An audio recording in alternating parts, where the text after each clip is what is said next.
So I've got this beautiful Grand Western Angus Reserve ribeye. This is about 16 ounces, and we're gonna take this and we're gonna show you a process that I haven't gone through with you before. It's called basting.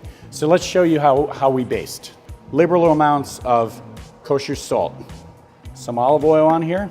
Let's get the olive oil all over this. Let's get that pan coated with oil. You can see the smoke coming up.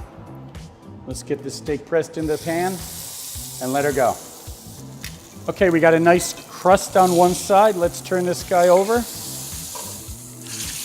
get some oil under him. Let him go on the other side. You can see we've got a nice golden crust. Okay, so here's where the basting comes in. We've taken our bruised garlic into the pan, our bruised thyme into the pan, a nice amount of whole butter. This is what we're basting our steak with. This is what's giving it its flavor. So let's mix this up a little bit. Let's get this butter to almost what we call a beurre noir, a browned butter. See how it's bubbling up nice?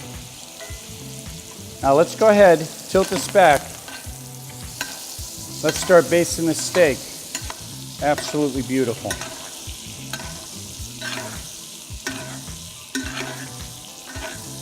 All right, so we've got the steak out of the fire. We've got the thyme and the garlic on there. A little bit of finishing salt on top. And in order to not to burn the pepper, we add it now.